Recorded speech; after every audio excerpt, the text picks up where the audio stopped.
तो कल विशेषण देकर बता दिए थे। अनुभवत्वावच्छिन्न कहने से दंडज्ञानात्वावच्छिन्न दंडज्ञान रूपी कारण से विशिष्ट दंडी पुरुष इस प्रत्यक्ष में जो अतिव्याप्ति था वो निवृत्त हो जाता है। तब कहते हैं कि जी यदि ऐसा है तो लक्षण में पहले आपने स्मृति हेतु शब्द क्यों दिया था? अनुभव ध्वंस में अतिव्याप्ति निवारण करने, क्योंकि अनुभवजन्यम स्मृति माने भावना, यदि ऐसा लक्षण करते हैं अनुभव जन्य है भावना, इतना ही लक्षण करेंगे तो अनुभवजन्य कौन है? अनुभव ध्वंस। उसमें अतिव्याप्ति निवारण करने के लिए स्मृति हेतु आपने शब्द दी थी, अब वो अपने आप निवृत्त हो गया, क्योंकि अनुभवत्वावच्छिन्न अनुभव कहने से तो अनुभवत्वावच्छिन्न अनुभवजन्य अनुभव ध्वंस नहीं है। अनुभव ध्वंस के प्रति अनुभव जो कारण है वो प्रतियोगित्व न कारण है, अनुभवत्व नहीं है। प्रतियोगित्वावच्छिन्न जो अनुभव है वो अनुभव ध्वंस के प्रति कारण है। ध्यान में है, अलग अलग चीज समझना। अवच्छेदक वेदसेदक का कारण कितना फर्क पड़ रहा है। दंड ज्ञानत्वावच्छिन्न जो अनुभव है वो दंडी पुरुष अनुभव के प्रति कारण है, ठीक। अनुभवत्वावच्छिन्न जो है यदि हम लेते हैं तो वो भावना के प्रति है। इसको ज्ञानत्वावच्छिन्न कर दो,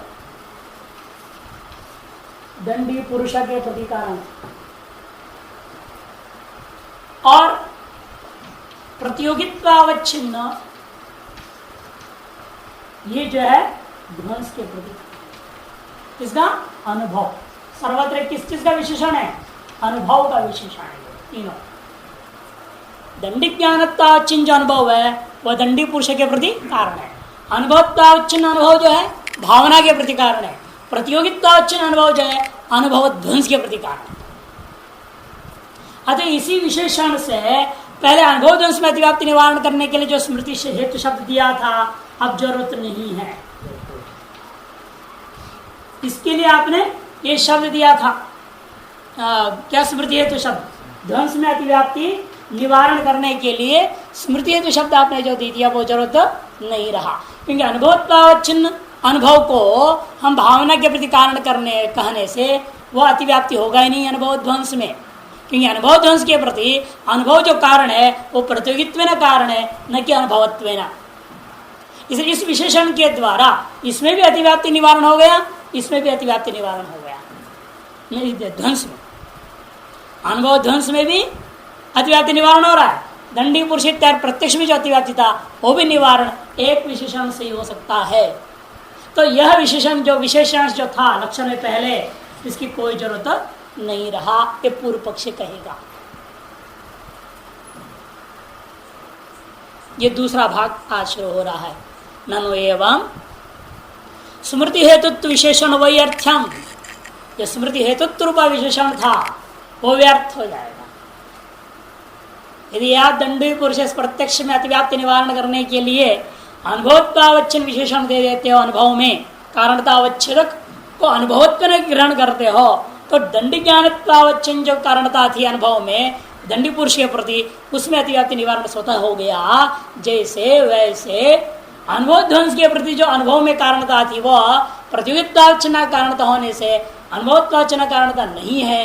अतः अनुभव ध्वंस में भी अतिव्याप्ति इसी से निवृत्त जब हो सकता है, तो स्मृति हेतु में अतिव्याप्ति निवारण करने के लिए जब शब्द दिया अनुभव ध्वंस में अतिव्याप्ति निवारण करने, स्मृति हेतु शब्द जो दिया है वो व्यर्थ है। तो स्मृति हेतुत्व विशेषण वही अर्थ्यम। क्यों? तद्धि अनुभव ध्वंस अतिव्याप्ति वारणाय प्रागुपात्तम। यहाँ एक पंक्ति कुछ पुस्तकों में नहीं है, लिख लेना जिनकी यहाँ नहीं है। क्या पाठ है? तद्धि अनुभव ध्वंस अतिव्याप्ति है ना, वारणाय प्रागुपात्तम। जिनके पुस्तक में नहीं वो लिख लें। वह पहले आपने अनुभव ध्वंस में अतिव्याप्ति वारण करने के लिए ही स्मृति हेतु यह विशेषण आपने ग्रहण किया था, अब उसकी जरूरत नहीं रहा। नहीं यथोक्तानुभवजन्य विवक्षायाम अनुभव ध्वंस व्याप्ति से आप, क्योंकि यथोक्त अनुभवजन्य तुमने अनुभवत्वावच्छिन्न अनुभवजन्यत्व को अनुभवत्वावच्छिन्न अनुभवजन्य अनुभव निष्ठा कारणता निर्भता कार्यता आप भावना में स्वीकार कर लेते हो तो अतिव्याप्ति न प्रसज्जते न एवं सती अनुभवध्वंस अतिव्याप्ति वारणा प्रागुपातम, क्योंकि नहीं यथोक्तानुभवजन्यत्व कक्षायाम अनुभवध्वंस अतिव्याप्ति ही। क्या अनुभव यथोक्त मैंने अनुभवत्वावच्छिन्न अनुभव, जो अभी लेटेस्ट जो बोला हुआ है अनुभवत्वावच्छिन्न अनुभव निष्ठ कारणता निरूपित कार्यता कहाँ भावना में यदि आप मान लेते हैं उतने से ही अनुभव ध्वंस में अतिव्याप्ति निवृत्त हो जाएगा। कैसे समझा रहे, तथा ही ध्वंसत्व चिन्ह प्रति प्रतियोगिना कारणत्म प्रतियोगित्वेन रूपेण, कि ध्वंसत्वावच्छिन्न ध्वंस रूपी कार्य के प्रति कारण जो प्रतियोगी कैसे होता है, प्रतियोगित्वेन कारण होता है प्रतियोगी। जैसे घट ध्वंस के प्रति जो घट कारण है, घटत्वेन घट कारण नहीं है, क्योंकि घट ध्वंस किसका हो रहा है, एक घट का ध्वंस हो रहा है। जो एक घट का ध्वंस हो रहा है उसका प्रतियोगी वह एक घट ही है कि सारी दुनिया भर का घट। जो घट ध्वंस हो रहा है वही घट उस घट ध्वंस के प्रति कारण होगा, दुनिया भर का घट तो नहीं है ना। इसीलिए अवच्छेद क्या होगा प्रतियोगी का। फिर यदि आप घटत्व ले लोगे, घटत्वावच्छिन्न घट करने से क्या हो जाएगा, सकल घट आएगा संसार का, और सकल घट घट ध्वंस का प्रतियोगी नहीं है। इसलिए जब भी मैं कहता हूं जब घट ध्वंस का प्रतियोगी घट है उसका अवच्छेद क्या होगा, प्रतियोगित्व अवच्छेद लेना, घटत्व अवच्छेद नहीं लेना। ये ध्यान रखना है हमेशा। पट ध्वंस हुआ उसका प्रतियोगी कौन है, पट। प्रतियोगिता अवच्छेद कौन है, प्रतियोगित्व। उस पट में उस पट ध्वंस के प्रति एक प्रतियोगिता नाम का धर्म माना जाएगा कि ये पट ध्वंस का प्रतियोगी कौन है, पट। उस पट में रहेगी प्रतियोगिता, उस प्रतियोगिता अवच्छेद प्रतियोगित्व होगा।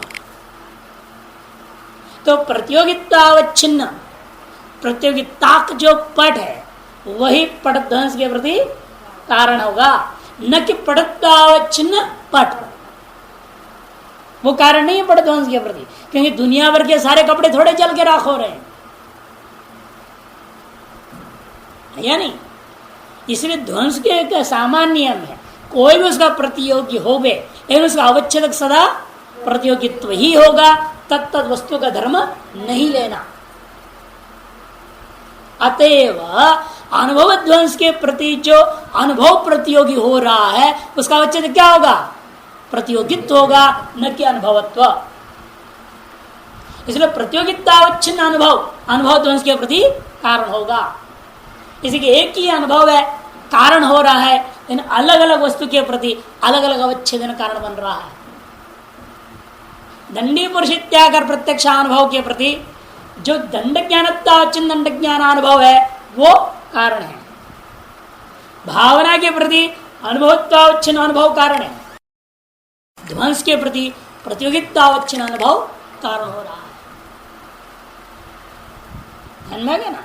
इसलिए कहते देखिए तथा इसे समझा रहे हैं ध्वंसत्वावच्छिन्न प्रति प्रतियोगिना कारणत्वम प्रतियोगित्वेन रूपेण।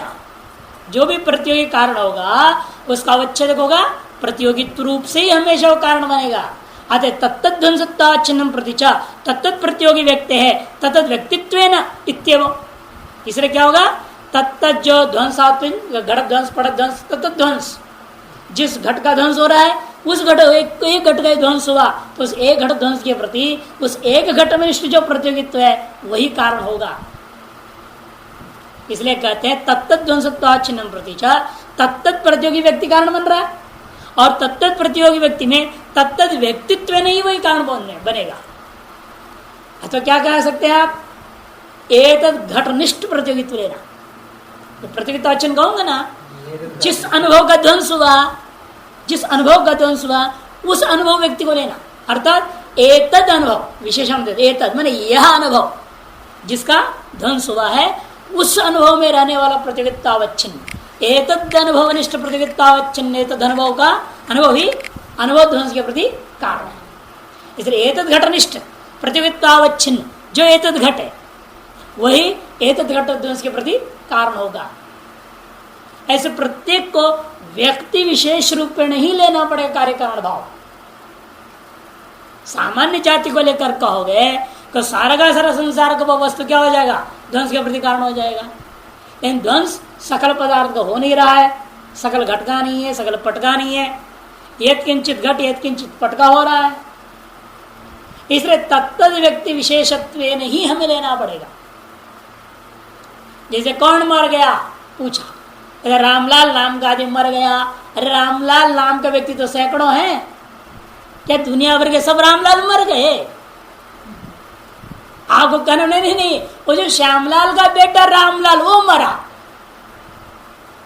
श्यामलाल पुत्रत्वावच्छिन्न करना पड़ा उस रामलाल को, और बाकी रामलाल तो कोई और पुत्रत्वावच्छिन्न है ना, है?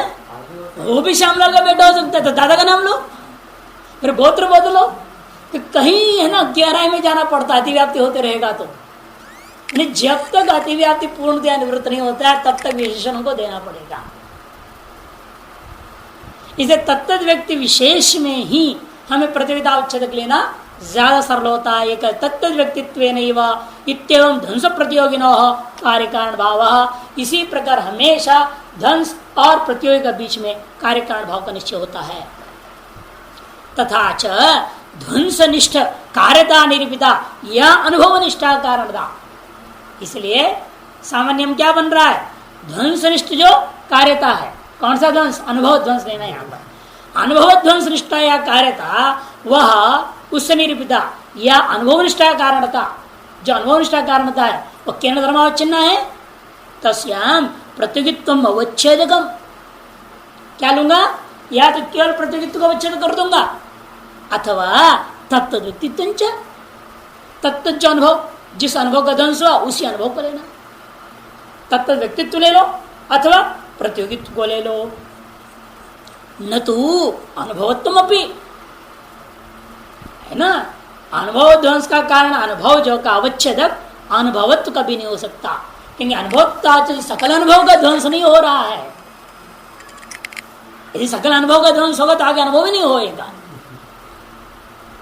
लेकिन आगे भी तो अनुभव हो रहे हैं, इसलिए अनुभवतावच्छिन्न अनुभव ध्वंस के प्रति कभी कारण होता ही नहीं। जब तक जिंदा है तब तक अनुभव होते रहेगा, कुछ न कुछ होते रहेगा। मरणोत्तर काल में भी अनुभव होता है, वो बोल नहीं पाता। मरण पूर्व काल में भी कई अनुभव है जो आप बोल नहीं पाते, इन अनुभव तो होता ही है। ये लोग पूछते हैं ना, मरता हुआ आदमी से बगल में खड़े होकर जोर जोर से चिल्ला करके आ कर देता है, वो बोल नहीं पाता, क्या करे, सुन तो रहा है लेकिन बोलना बंद पहले होता है, सुनना पहले बंद नहीं होता। बोलना बंद पहले होता है, बाद में सुनना बंद होता है, बाद में देखना बंद हो जाता है। एक क्रम है सामान्य रूप में। सुन रहा है लेकिन बोल नहीं पाता है। बेटा पूछ रहे चाबी कहाँ है तिजोरी का, करेगा क्यों, बोलना बंद हो गया। किसको कितना कर्जा देना ही नहीं पूछता बेटा, किसी कितना कर्जा लेना ही पूछता है वो भी नहीं बता पाता बाप। बहुत मुश्किल का है। इसे अनुभव, वहां भी अनुभव तो है, उसको सुन तो रहा है, जवाब देना भी चाह रहा है, बोल भी रहा है, लेकिन उसका बोली में शब्द नहीं होता। मैंने अनुभव हो रहा है ना, सुनने का श्रावण अनुभव हो रहा है उसको, तभी तो उसने प्रतिक्रिया व्यक्त करने की कोशिश की है। तो अनुभव मरण पूर्व काल मरण उत्तर काल में सदा है। इसे अनुभव तो अचिन्ह अनुभव कभी ध्वंस हो नहीं सकता। होगा तो प्रतियोगित्व तत्त व्यक्ति ही का अनुभव ही का ध्वंस हो सकता है। इसे तत्त व्यक्तित्व प्रतियोगित्वावच्छिन्न जो तत्त अनुभव है वही अनुभव ध्वंस के प्रति कारण हो सकता है। अनुभवत्वावच्छिन्न अनुभव कभी कारण नहीं होता। न तो अनुभवत्वमपीति अनुभव ध्वंस अनुभवत्वावच्छिन्न कारणता निरूपिता कार्यता आश्रयत्व रूपा अनुभवजन्यत्व विरहेण अतिव्याप्ति वारण संभवात् किंकृतं स्मृति विशेषणेन इति चेत न। इसे स्मृति है तो विशेषण देकर क्या फायदा होगा। अनुभवत्वावच्छिन्न अनुभव रूही जन्य का कार्यता हम भावना में भी मान लेते हैं, इतने से ही सकल दोष, इसमें भी जो दोष वो भी निवृत्त हो गया, ये भी दोष निवृत्त हो गया। यद्यपि दंडी पुरुष के प्रति भी अनुभव कारण था, धंसु के प्रति भी अनुभव कारण है, इन अवच्छेदक भेदात अतिव्याप्ति निवृत्त हो गया। अतएव स्मृति हेतुत्व में विशेषण की कोई जरूरत नहीं है। यह पूर्व कहता है, सिद्धांत कहते हैं न। क्या समस्या होगा? स्मृति हेतु, स्मृति के प्रति स्मृति खुद ही हेतु हो जाता है, लेकिन वहां वो अनुभवजन्य तो है ही है। अनुभवत्वाच्छिन्न अनुभवजन्य संस्कार जन्य ही तो स्मृति है ना। संस्कार मात्र जन्य ज्ञान स्मृति, संस्कार से कुतः अनुभवात, इसे अनुभवजन्यम स्मृति संस्कार द्वारा है ना, है तो वहीं से वो अनुभवजन्य माना जाएगा उसको। जैसे कितने पीढ़ी पहले, लाखों पीढ़ी पहले वशिष्ठ पैदा हुए थे, है ना। आज अपने आप को क्या बोलते हो? मैं वशिष्ठ का पुत्र हूं, वासिष्ठ गोत्रोत्पन्नो हम, है कि नहीं। विश्वामित्र कब मर गए?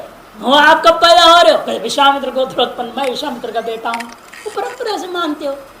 वो कब का गए? वो गोत्र क्या है? उस ऋषि का मैं संतान, उस परंपरा से पैदा हूं, मेरा उस ऋषि से संबंध है। एक तरह से उस ऋषि का मैं पुत्र में भावना बनता है। यथा तथा यहां पर भी अनुभव और स्मृति के पीछे संस्कार तो कड़ी है। एक कड़ी व्यवधान कोई महंगा नहीं है, जब लाखों कड़ी व्यवधान आपके लिए महंगा नहीं पड़ रहा। और सबसे बड़ा हमारे यहाँ जो ब्राह्मणों में विचार होता है ना, आंगिरस गोत्रोत्पन्न ब्राह्मण हो, तो अपने आप बहुत गौरवान्वित ब्राह्मण। ब्राह्मणों में सर्वश्रेष्ठ ब्राह्मण आंगिरस गोत्रोत्पन्न ब्राह्मण माना जाता है। माध्य संप्रदाय बता रहा हूं, बात में पता नहीं। इसे हम लोगों का सर हमेशा ऊंचा रहता था, कहीं भी जाएंगे तो ज्यादा पूजा होती थी। सबसे पहले इनको बुलाओ भाई, इनको बिठाओ, इनका स्वागत करो, खिलाओ पिलाओ, दक्षिणा दो, इनकी पूजा पहले। आंगिरस गोत्रोत्पन्न उसे भी देखो, उस ऋषि संबंध से आज भी हमें विशेष सम्मान मिलता कि नहीं मिलता है। और अन्य गोत्र वाले सब हाथ जोड़ के खड़े रहते हैं, ये आंगिरस गोत्र उत्पन्न आ रहा है। यहाँ तक हमारे गांव में चले जाएंगे ना, कुंदापुर में पिजाड़ी इस तरफ, हम लोग सड़क पे चलते हैं तो शूद्र जो होते हैं वो तो खेती में उतर जाएंगे, सड़क पे पार करने की हिम्मत नहीं। आज भी ये हाल है। शूद्र तो कभी सड़क पर नहीं रह सकता, खेती पे उतर जाएगा, नीचे चला जाएगा, दूर हो जाएगा। जो क्षत्रिय वैश्य ब्राह्मण दूसरे हैं वो सब लाइन खड़े हो जाएंगे साइड में, पार नहीं करेंगे। आप पार हो जाएंगे तब वो चलेंगे, तो वहीं खड़े रहेंगे हाथ जोड़ के। इतना सम्मान है आज भी। सन्यासी होने के बाद जब पहली बार गया था 12 साल बाद, गुरु जी का आदेश हुआ, तब तो और डबल से ट्रिपल सम्मान बढ़ गया ना। अब तो लाल का भी सम्मान है ना। तो मैंने देखा कि गुरु जी ने इसलिए भेजा है, अहंकार की परीक्षा है कि कितना सम्मान स्वीकार करके जाएगा, या विनम्रता पूर्वक रहेगा। बहुत विलक्षणता है आज भी स्थिति। तो इसीलिए अनुभवत्वावच्छिन्न अनुभवजन्य स्मृति है, ऐसे मानने में कोई दोष नहीं है। यद्यपि अनुभवत्वावच्छिन्न, अनुभवजन्य क्या होता है? संस्कार, संस्कारजन्य है स्मृति। इसलिए कहते हैं स्मृतोवति व्याप्ति वारणा यही वह तद उपादानात्। ये स्मृति है तो शब्द है ना, स्मृति में अतिव्याप्ति निवारण करने के लिए। क्योंकि स्मृति अनुभवत्वावच्छिन्न अनुभवजन्य भले है ना, अनुभवत्वावच्छिन्न अनुभवजन्य संस्कार, संस्कारजन्य स्मृति है। लेकिन स्मृति स्मृति से जन्य नहीं होता। अगर स्मृति अतिव्याप्ति निवारण का क्या करना पड़ेगा? स्मृति हेतु कह दो। जो स्मृति का कारण है वो भावना है, स्मृति का कारण स्मृति नहीं है। स्मृति में अतिव्याप्ति निवृत्त हो जाएगा। कैसे? संत्य को वर्णन करेंगे। तथा ही स्मृति प्रति अनुभव एवं कारण न तो स्मृतिरपि। स्मृति के प्रति अनुभव कारण है, लेकिन स्मृति के प्रति स्मृति कारण नहीं है। स्मृति प्रति अनुभव एवं कारण न तो स्मृतिरपि। अतः घट स्मृतितावच्छिन्नं प्रति घटानुभव से घटानुभवत्वेन कारणत्वं न तो घट ज्ञानत्वेन। इसलिए घट स्मृतितावच्छिन्न के प्रति घटानुभव घट अनुभवत्वेन कारण होगा, घट ज्ञानत्वेन नहीं, कि घट ज्ञान के अंदर घट स्मृति भी आ जाएगा।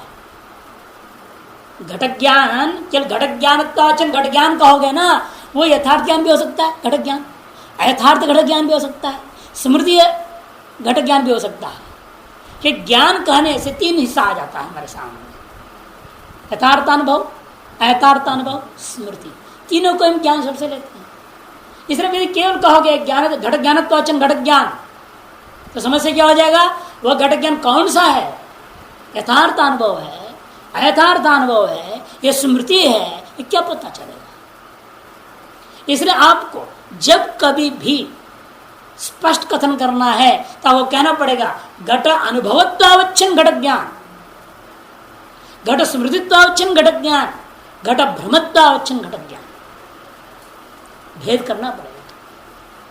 अवच्छेद को जब तक नहीं कहोगे, केवल घट ज्ञान कहने से वस्तु के भेद ज्ञान सिद्ध नहीं हो सकता। अवच्छेद का तो कितना महत्व है अब पता चलता है ना, अवच्छेदकों का महत्व समझ में आता है। वस्तु एक अवच्छेदक भेद से अलग वस्तु का कारण तो उसके अंदर आ जाता है।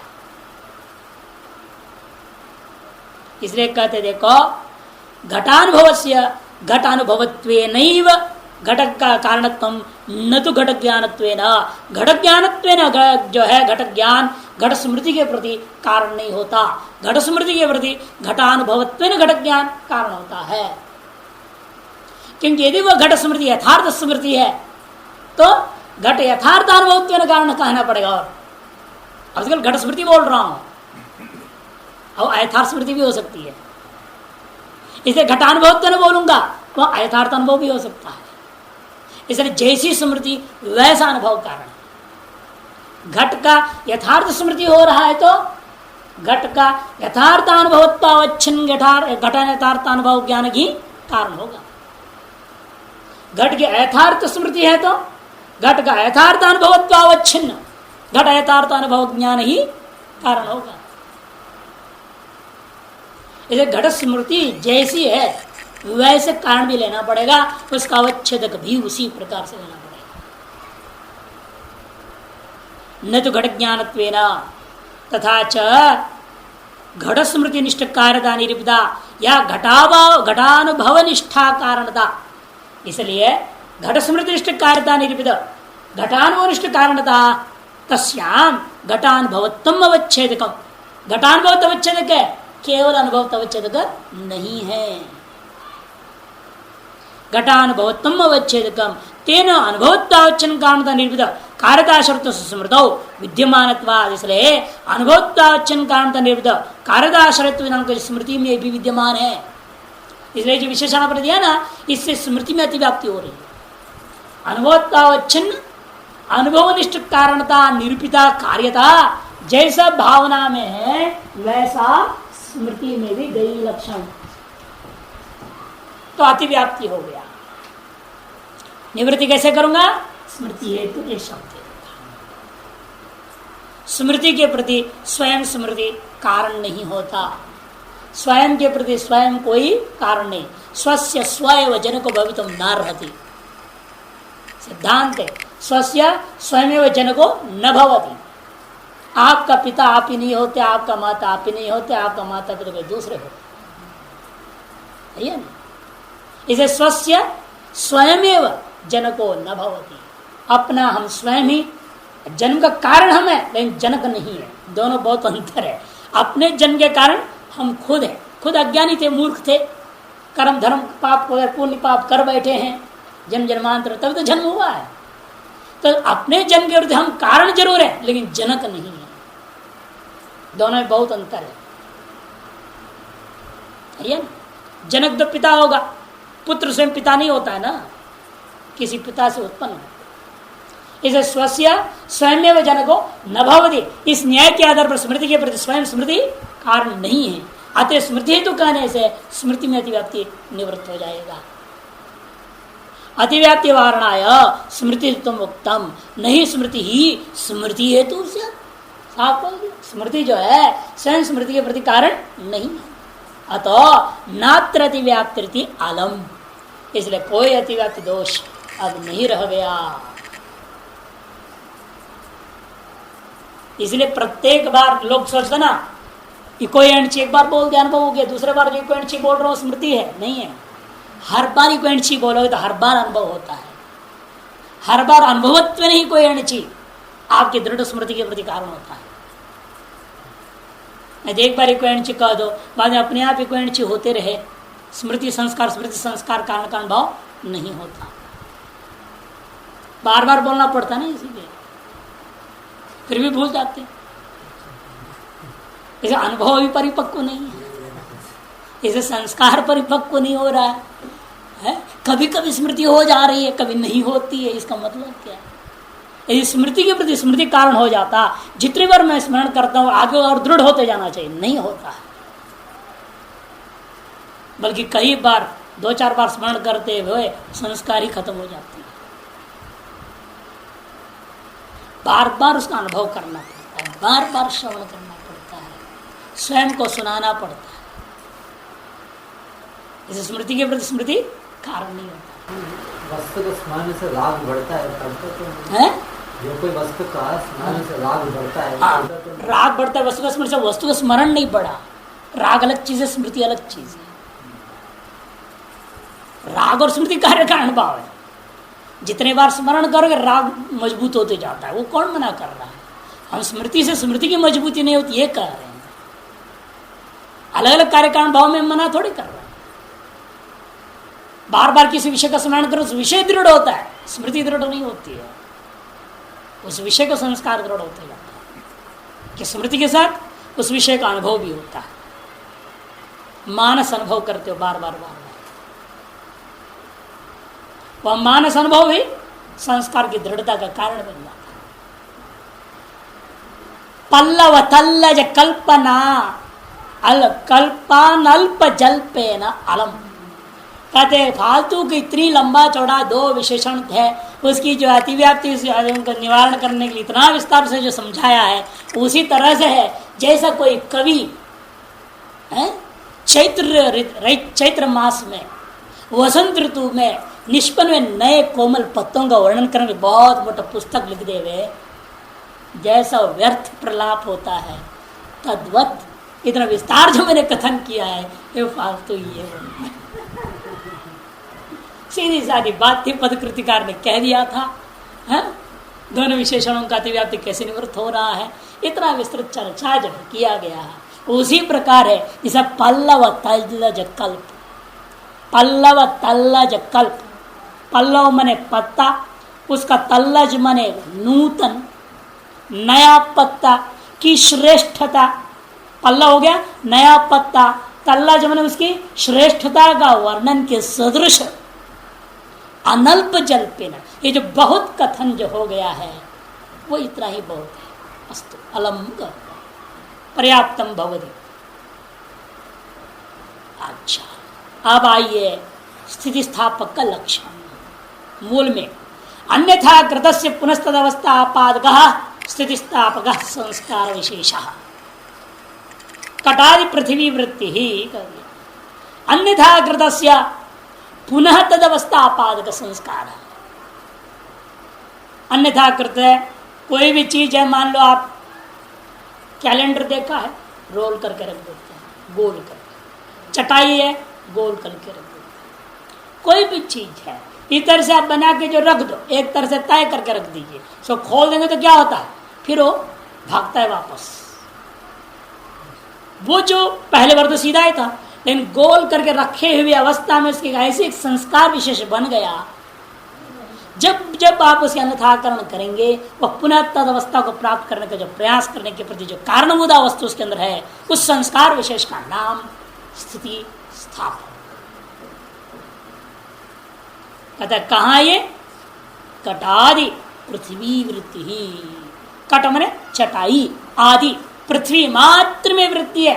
ये जल तेज वायु आकाश का आदि इत्यादि में नहीं होता, केवल पार्थिव कार्यों में यह मिलेगा। पार्थिव कार्य, पृथ्वी के कार्य, पृथ्वी मात्र वृत्ति है।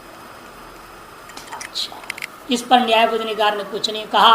इति गुणाः, अब गुण का लक्षण कर रहे हैं पदकृति में। देखिए गुण का लक्षण, द्रव्य कर भिन्नत्व सति सामान्यवान गुण, द्रव्य और कर्म से भिन्न होता हुआ सामान्य माने जाति वाला, गुणत्व जाति वाला वस्तु का नाम गुण है, या सत्ता जाति वाला वस्तु का नाम, पदार्थ का नाम गुण है। पूरे 24 गुण पढ़ लिए, पढ़ने के बाद गुण का लक्षण बता रहे कि सामान्य कण से लेंगे हम सत्ता को, पर सामान्य, और सत्ता कहां कहां रहती है? द्रव्य गुण कर्म तीनों में है ना। इसे द्रव्य कर्म भिन्नत्व, सत्ता वाला कहने से द्रव्य भी है, गुण भी है, कर्म भी है। कहते हुए द्रव्य और कर्म अतिव्याप्ति हो रहा था गुण का लक्षण, सत्तावत्तम गुण से लक्षणम, इतना ही नहीं कहेंगे, द्रव्य और कर्म में भी अतिव्याप्ति हो जाएगा। उसे निवारण करने का कह दिया, द्रव्य कर्म भिन्नत्व सति सत्तावत्तम गुण से सामान्य लक्षण। इस प्रकार से 24 गुणों का विचार पूर्ण हो गया। नव द्रव्य 24 गुण पूरा हो गया। और अब तीसरा पदार्थ, अथ कर्मादि लक्षण प्रकरण। अब कर्म आदियों के लक्षण का प्रकरण आरंभ होता है। कर्मण किम लक्षणम, कहते हैं चलनात्मकं कर्म, चलनात्मक, चल, एजन, कंपन के स्वभाव, कंपन के बिना कोई चलनात्मक क्रिया हो ही नहीं सकती, कंपन के बिना नहीं होती। कंप ही, स्पंद ही सर्वप्रथम क्रिया का अति सूक्ष्म स्वरूप होता है, स्पंद। उसी को कहते हैं यहां चलनम, एज्रिकंपने, कंपनम। योग वासिष्ठ आपने सुना होगा तो बार बार ये कहते हैं, कभी स्पंद हो गया था उस ब्रह्म अचानक स्पंद हो गया, और स्पंद के कारण से सारी सृष्टि हो गई। और शैव दर्शन में स्पंद की तो बहुत ही महत्व है। आचार्य अभिनव गुप्त स्पंद कारिका लिखा है, अद्भुत ग्रंथ है, अद्भुत। संसार का रहस्य, माया का स्वरूप को समझना है तो स्पंद कारिका अद्वितीय ग्रंथ है, अभिनव गुप्ताचार्य कृत ग्रंथ। ऐसे कुछ ग्रंथ है जो भले वेदांत दर्शन साक्षात संबंध नहीं है, इन वेदांत के अनुकूल तत्वों को सुस्पष्ट कर देता है, एकदम साफ, जो वेदांत की प्रकरण ग्रंथों में नहीं है इतना साफ, वहां मिल जाएंगे। उन्होंने मेहनत किया कि शिव शक्ति के बिना शक्त होकर के सृष्टि को निर्माण नहीं कर सकते। और आचार्य शंकर भी अपने सौंदर्य लीला का पहला श्लोक में कहते हैं, शिव शक्त्यायुक्तो। तो कहने का मतलब बहुत शंकराचार्य जी उस बात को मान रहे हैं अपने सौंदर्य लहरी में, शक्ति के बिना शिव शक्त होकर के कुछ भी करने में समर्थ नहीं हो सकता। तो चलनात्मकम कर्म, स्पंद, चलनम, क्रिया, उसका लक्षण वास्तव में पदकृति में देखिए, संयोग भिन्नत्व सति संयोग असमवाय कारणं कर्म। संयोग अभिन्नत्व छपा है, गलत है, संयोग भिन्नत्व सति बना लेना उसको, यदि अभिन्नत्व है तो काट दो। संयोग भिन्नत्व सति संयोग असमवाय कारणं कर्म, संयोग का असमवाय कारण कर्म। कि कोई भी संयोग होता है, दो वस्तु दूर में बैठा हुआ है, इनका संयोग करना है तो उसका पीछा समय कारण कौन है? कर्म। समय कारण तो हमेशा द्रव्य होता है, असमय कारण इस द्रव्य में होने वाली क्रिया। जो कर्म इसमें ना हो, यहां जाकर उससे जुड़ेगा नहीं, संयोग होगा नहीं। इसलिए दो द्रव्यों का बीच में होने वाला संयोग रूपी गुण का असमय कारण कौन है? कर्म है। लेकिन पहले आपने पढ़ा संयोग संयोग भी होता है ना? हस्त तरु संयोग हुआ तो शरीर तरु संयोग से हस्त तरु संयोग भी माना गया, या हस्त तरु संयोग से शरीर तनु संयोग हो गया। अपने हाथ से पेड़ को छू दिया तो शरीर का ही पेड़ से संबंध हो गया। यह अनुभव नहीं है तो अनुभव करा देंगे। हमारे यहाँ बहुत जगह बिजली के तार खुले पड़े हैं जगह जगह पे, आपका अंगुली से छुआ देंगे तो पता चलेगा शरीर भी छू दिया कि नहीं छू दिया।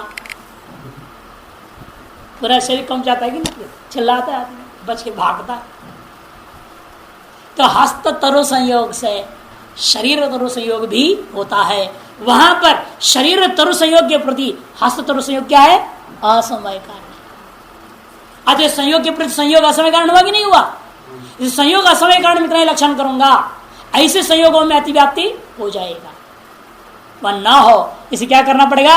संयोग भिन्नत्व स्थिति ये विशेषण देना पड़ेगा। तो संयोग भिन्नत्व स्थिति संयोग असमय कारणम ये क्या है? कर्म का लक्षण, कर्मण लक्षण। आप कर्म 5 प्रकार के हैं।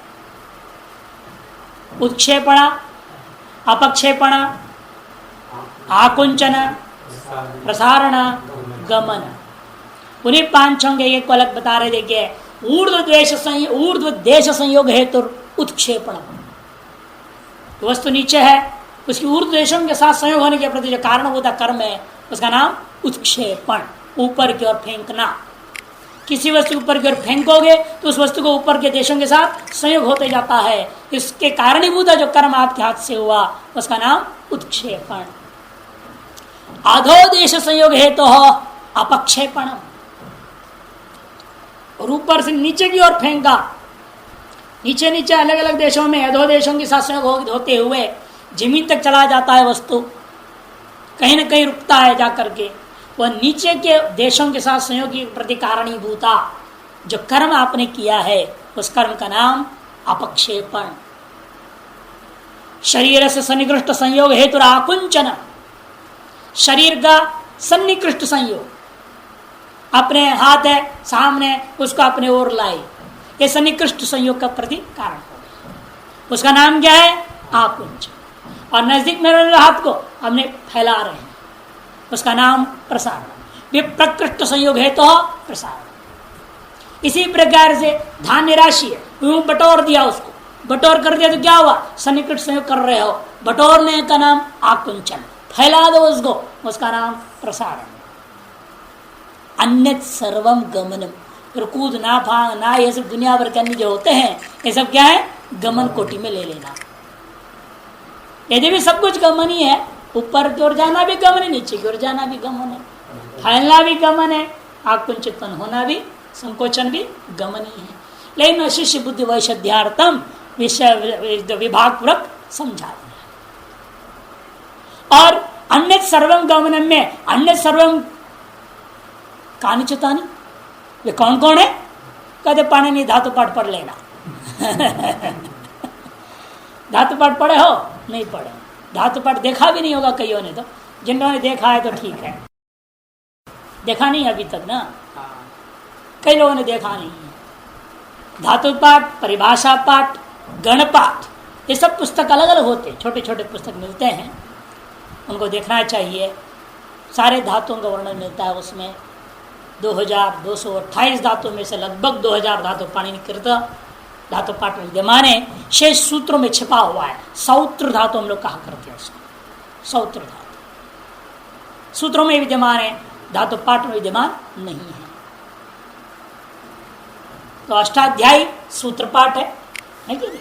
परिभाषा पाठ 138 परिभाषाओं से युक्त है। लिंगानुशासन भी कुछ लोग पाठ मानते हैं, 64 श्लोकों वाला लिंगानुशासन है। और आपके गणपाठ 191 गणों से युक्त गणपाठ है, 191 गण होते हैं टोटल, उनके गणपाठ नामक ग्रंथ भी मिलता है। ये सब अलग अलग ग्रंथ हैं, सब पाणिनिकृत लगभग हैं। और उणादि पाठ भी अलग, उणादि सूत्र शाखायनकृत होता है। पंचपादी भी उणादि है, दशपादी उणादि पाठ भी है। उणादि सूत्रों का अलग ये पुस्तक मिलता है। और सिद्धांत कौमुदी में, सिद्धांत कौमुदी के चतुर्थ खंड में उणादि पंचपाद आपको रखा हुआ है, लोग पढ़ते हैं उसको वहाँ। तो इस तरह सभी चीज़ें हैं। तो वहाँ अन्य सर्वम गमनम को विस्तार रूपेण पाणिनि धातु पाठ में सकल धातुओं के साथ उस धातु का अर्थ निर्देश के माध्यम से सकल प्रकार की क्रियाओं का वर्णन कर दिए हैं। वो सारी क्रियाओं को आप गमन कोटि में ही लेना है। इस पर न्याय बोधनिकार इतना ही कहते हैं, कुछ कहे ही नहीं। सामान्य से किम लक्षणम, सामान्य पर न्याय बोधनिकार कहेंगे सामान्य से किम लक्षणम, नित्यम एकम अनेकानुगतम सामान्यम, नित्य है, एक है और अनेकों में अनुस्यूत जो है उसी का नाम सामान्य है। अनेकों घड़ाओं में घटत्व नाम का चीज अनुस्यूत होकर के अनुभव में आ रहा है। सकल घटों में घटत्व समवाय संबंधेन अनुस्यूत होकर अनुभव में आ रहा है। सकल मनुष्यों में मनुष्यत्व नाम का चीज समवाय संबंध अनुस्यूत होकर के अनुभव में आता है। द्रव्य गुण कर्म रूपी तीन पदार्थों में सत्ता नाम के एक विशेष धर्म समवाय संबंध अनुस्यूत होकर के अनुभव में आता है। सकल शब्द पदार्थों में पदार्थत्व नाम का वस्तु, पदार्थत्व, ज्ञेयत्व, अभिधेयत्व, वाच्यत्व, प्रमेयत्व इत्यादि धर्म भी हमें क्या हो रहा है, समवाय संबंध अनुस्यूत होकर अनुभव में आ रहे हैं। ये सारी चीजें क्या हो जाते हैं, इनका नाम सामान्य है। वह नित्य है और वे एक होता है। घटो अनंत घट में भी एक ही घटत होगा, अनेक घटत्व नहीं होते। औपाधिक भेद से घटत्व को अलग कर सकते हैं, 7 घटत्व बना सकते हो आप। नील घटत्व, पीत घटत्व, रक्त घटत्व, हरित घटत्व, इस प्रकार 7 रूप है। 2 गंध है कि नहीं, 2 गंध है ना, इसलिए कर सकते। स्वरूपी घटत्व, अस्वरूपी घटत्व। षटरस है, षटरस को लेकर के भी 6 प्रकार का घटा बोल सकते हो। इस तरह का जो घटत्व का भेद आप कर रहे हैं वह घटत्व का औपाधिक भेद है, घटत्व का स्वतः का भेद नहीं है। अतएव घटत्व एकम एवं नित्यम च तत्, नित्यम एकम अनेकानुगतम साधन। कहाँ रहता है ये, द्रव्य गुण कर्म वृत्ति, द्रव्य गुण और कर्म में समवाय संबंध से रहता है। और बाकी जो पदार्थत्वादि जो रहते हैं वो तादात्म्य संबंध से पदार्थों में रहेगा या स्वरूप संबंध से रहेंगे, लेकिन समवाय संबंध से नहीं रहेंगे। जीयत्व रहेगा, घट में भी ज्ञात्व है, ज्ञान में भी ज्ञात्व है। ज्ञान में ज्ञ है ना, व्यवसाय ज्ञान अनुव्यवसाय ज्ञान का ज्ञ ही होता है न्याय दर्शन में। एक ज्ञान को दूसरे ज्ञान से हम जान पाते, ज्ञान का तो प्रत्यक्ष मानते ना, वेदांत का, वेदांत परिभाषा में विचार किया, एक घट प्रत्यक्ष है, एक घट ज्ञान का तो प्रत्यक्ष भी होता है। एक पहला घट का प्रत्यक्ष होगा, बाद में घट ज्ञान का प्रत्यक्ष होगा। ये प्रक्रिया मानते, पहले घट ज्ञान हुआ, फिर घट ज्ञानवान हम, ऐसा अनुभव हुआ। तार्श घट ज्ञान वाला मैं हूं, यह घट ज्ञान का भी प्रत्यक्ष हो जाए। ऐसे प्रक्रिया कुछ प्रकरण ग्रंथों में माना गया है। परम सत्ता, अपरम च द्रव्यत्वादि, वो 2 प्रकार का है, एक पर सामान्य है, एक अपर सामान्य है। कुछ लोग 3 कह दिया, एक पर सामान्य तो केवल पर ही रहेगा, वो कभी अपर नहीं होएगा, और अपर सामान्य केवल अपर ही होगा, और बीच कुछ जो होते हैं वो पर अपर सामान्य, पर भी हैं और अपर भी हैं। जैसे द्रव्यत्व, ये परापर सामान्य, सत्ता का दृष्टि से वो अपर है, घटत्व की दृष्टि से, पृथ्वी की दृष्टि से वो पर है। पृथ्वी कैसा है, परापर सामान्य, घटत्व की दृष्टि से वो पर है, द्रव्यत्व की दृष्टि से अपर है। द्रव्यत्व 9 में रहता है, पृथ्वी तो केवल पृथ्वी में, अपर हुआ कि नहीं हुआ। और पृथ्वी घट पट सभी में रहता है, इन घटत्व केवल घट में है। अतः पृथ्वीत्व घटत्व दृष्टिया पर सामान्य हो जाएगा, द्रव्यत्व दृष्टिया अपर सामान्य हो गया। इसलिए पृथ्वी में परापर सामान्यत्व भी कुछ लोग मानते हैं। इनका कहना है कि नहीं नहीं, सबको अपर में ही गिनो, एक ही पर है सत्ता, बाकी सब अपर है, परापर नाम के एक अलग विभाग बनाना नहीं है।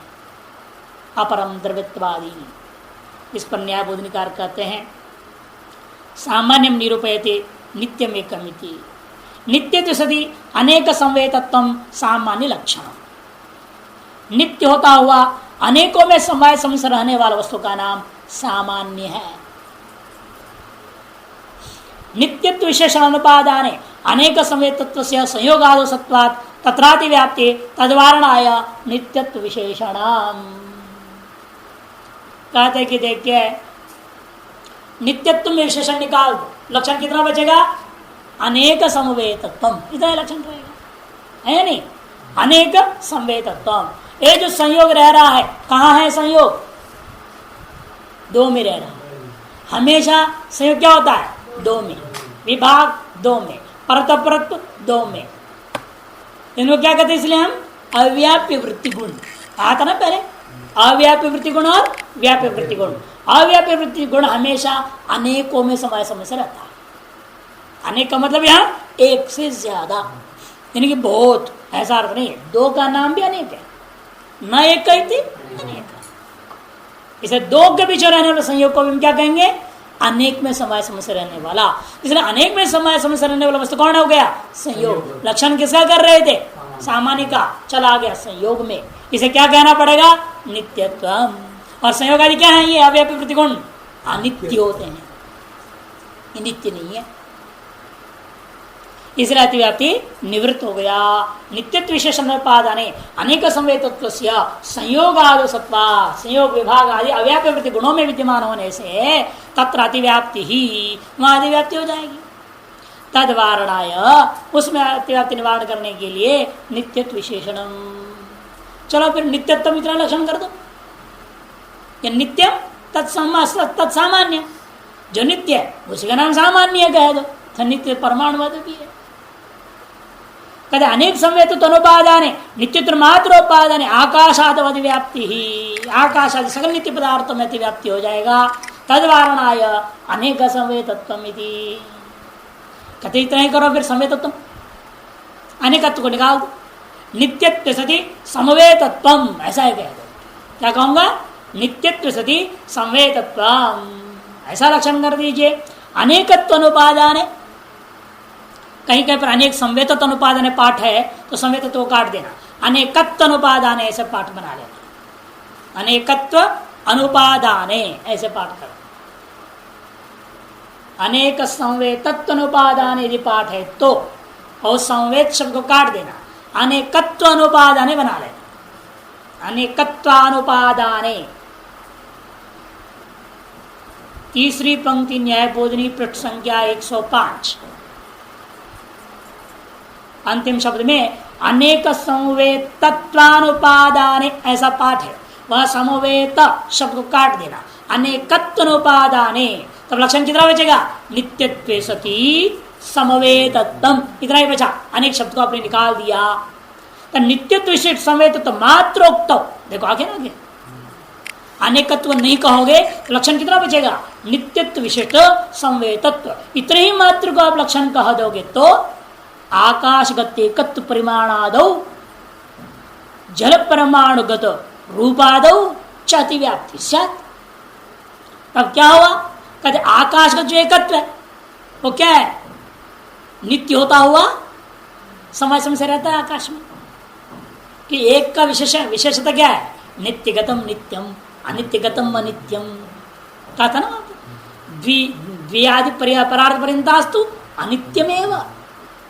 द्वियादि क्या हमेशा अनित्य होते हैं, इन एक में क्या होता है? नित्यगतम नित्यम, अनित्यगतम अनित्यम। इसलिए आकाश में जो एकत्व है वो क्या है? वो नित्य। और वह एकत्व आकाश में समवाय समय से रहता है। इसे नित्यत्व सत्य संवेतत्व लक्षण चला गया आकाशगत एकत्व में।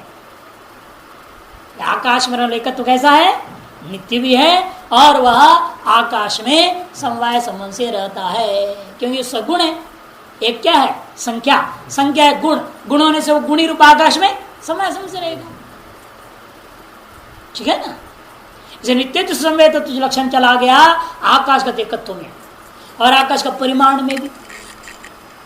वो परिमाण भी आकाश में जो रहता है कैसा रहता है? महत्, परम महत् परिमाण। और परमत परिमाण क्या है? नित्य। वो संकोच विकासशाली नहीं है, अनित्य परिमाण नहीं है ना आकाश में। आकाश का परिमाण नित्य है और आकाश का परिमाण आकाश में किस संबंध से रहेगा? समवाय संबंध से। इसे नित्यत्व संवेतत्व आकाश का परम महत् परिमाण में अतिव्याप्ति हो गया।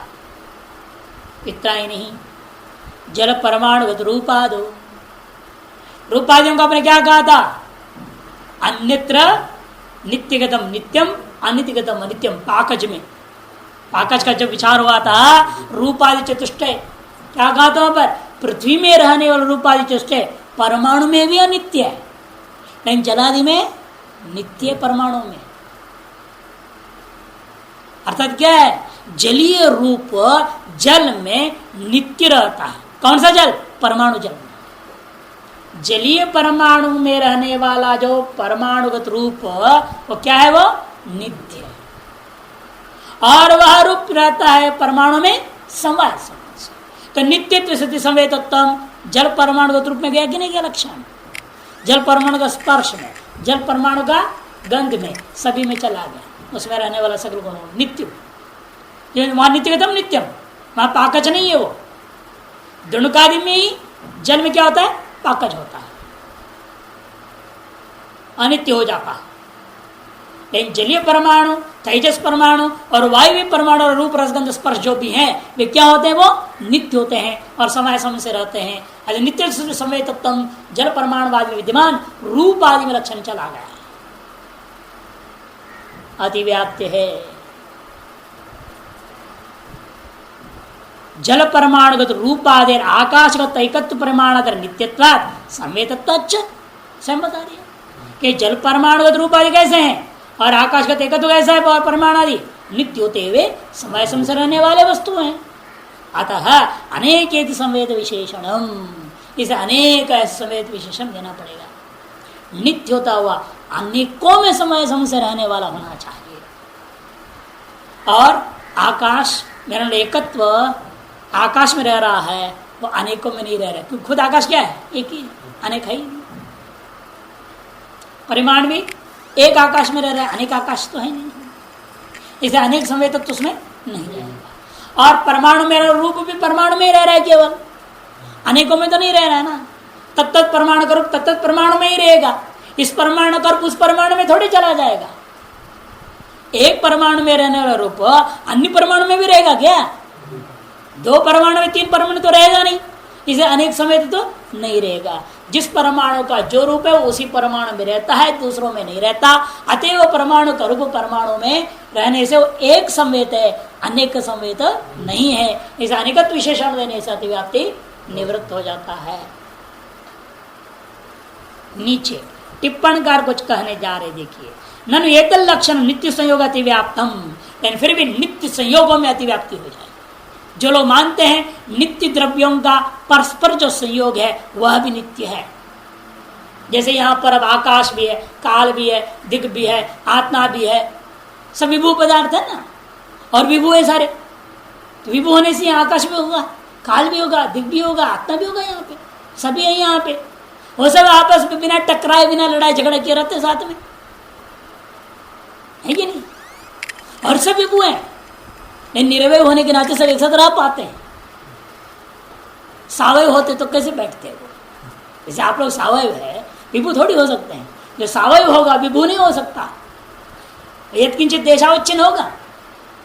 आकाश काल दिग आत्मा निर्वय होने के नाते विभू होकर सर्वत्र व्यापक पर फैल करके रह पाते हैं। लेकिन इनका संयोग भी मानना पड़े, क्योंकि उसको आपने द्रव्य कहा दिया है, और द्रव्यों का आपस में संयोग होता है। और नित्यों का संयोग को भी नित्य ही मानना पड़ेगा, और संयोग हमेशा अनेकों में रहता है। तो नित्यत्व सती अनेक संवेतम, आकाश और काल, आकाश और दिग्, आकाश और आत्मा, काल और दिग्, काल और आत्मा इत्यादियों का जो संयोग है, इन संयोगों में लक्षण अतिव्याप्ति हो जाएगा। यदि चेत न नित्य संयोग अनंगीकारा, कहते ऐसा नित्यों का संयोग को मान ही नहीं सकते। कहते क्यों नहीं मानोगे? सिद्धांत के मानना पड़ेगा, द्रव्य द्रव्य और संयोग मानना पड़ेगा ना। कहते कि मानूंगा तब जब उससे कोई कार्य भी दिखाई देता है। मानूंगा वह चीज ना जिससे कुछ होता हो, जिससे कुछ भी नहीं होता उसको मानने का क्या मतलब? मानने की जरूरत नहीं ना। हम संसार के सकल वस्तुओं को 7 पदार्थों में या 16 पदार्थों में बांट के चिंतन जो कर रहे हैं, किस लिए कर रहे हैं? मोक्ष पाने के लिए। मोक्ष पाने के लिए वांछित जो तत्व ज्ञान है उस तत्व ज्ञान के लिए आवश्यक जितने पदार्थ उतने ही तो हम चिंतन करेंगे ना। अब नित्य संयोग को मानेंगे, आप मान लीजिए, उस नित्य संयोग को मानने पर आपका तत्व चिंतन में क्या सहयोग मिलता है बताओ। 21 प्रकार का दुख ध्वंस के प्रति वह नित्य संयोग क्या हमें किसी प्रकार का उपयोगी है तो हम मानेंगे। नित्य संयोग मान लो तो वो ध्वंस करेगा ही नहीं ना, तो दुख ध्वंस के प्रति उपयोगी नहीं रहा वो, उसको मानने की जरूरत है फिर। इसलिए सिद्धांत द्रव्य द्रव्य और संयोग इतने सिद्धांत हम जो मान रहे हैं वो तत्व ज्ञान उपयोगी मात्र में स्वीकार करना है। जो भी हम नियमावली बनाते हैं किसी भी दर्शन का भी हो, वह नियमावली केवल स्वदर्शन निरूपित तत्व ज्ञान मात्र के लिए होता है, न कि अनावश्यक सर्वत्र लागू कर दो। जैसे बहुत सारी परिभाषा व्याकरण में हम लोग लागू कर देते, कभी कहीं भी लागू कर देते हो, एक दिशा लगा दो। तो परिभाषाएं किस संदर्भ में बना है, किस परिस्थिति में बना है, उसी की सदृश कहीं लक्ष्य मिलता हो वहीं पर वो लगेगा, यानी कि कहीं भी लगाते जाओ उसको। तो व्याकरण की परिभाषाएं मीमांसा का न्याय व्याकरण में लागू हो सकता है, लेकिन सादृश्यता मिलनी चाहिए वहां पर। उस न्याय का जो आधार है वो आधार यहां भी मिलना चाहिए। एक दर्शन का दूसरे दर्शन में कुछ न्यायों को हम लोग ले जाते, युक्तियों को ले जाते हैं, तर्कों को ले जाते हैं, परिभाषाओं को ले जाते हैं, तो वहां पर हमें आधार समान होना चाहिए, जबरदस्ती नहीं लगा सकते हैं। क्योंकि हर दर्शन अपनी एक प्रक्रिया को अपना करके तत्व ज्ञान प्रदान करने के प्रयास कर रहा है। उस प्रक्रिया के लिए जो आवश्यक पदार्थ है उन्हीं को स्वीकार करता है, और उसे स्वीकार करने लिए जितनी न्याय नियम लागू करनी है वो लागू करता है। अतः उस न्याय देखने में बहुत व्यापक लग रहा है, लेकिन उसको हमें सर्वत्र नहीं लगा सकते। हर न्याय का अपना क्षेत्र निश्चित है, और एक न्याय को दूसरा न्याय काट भी देते हैं। कब, कहाँ, कैसे, ये समझने की बात होती है। इसी के लिए तो ग्रंथ की व्याख्या लेनी तो परिभाषा शब्द की जरूरत क्या थी? परिभाषाओं पर व्याख्या लिख दिया उन्होंने और दिखाया कौन सी परिभाषा शास्त्र सिद्ध है, कौन सी परिभाषा ज्ञापक सिद्ध है, कौन सी परिभाषा लोक सिद्ध है, जिसको न्याय सिद्ध भी हम लोग कहते हैं। न्याय सिद्ध, ज्ञापक सिद्ध, शास्त्र सिद्ध, 3 प्रकार की परिभाषाएं होती है। और कौन सी परिभाषा किस सूत्र में कैसे उत्पन्न हुआ और उसको कैसे लगाया जाएगा, ये सिखाने के लिए परिभाषा निषेध है। समझाते कहाँ कैसे होता है, नहीं तो किसी को कहीं भी लगा दें तो एक भी लक्ष्य सिद्ध नहीं होगा, सब उल्टा पुल्टा हो जाएगा। ओम पूर्णमदः पूर्णमिदं पूर्णात्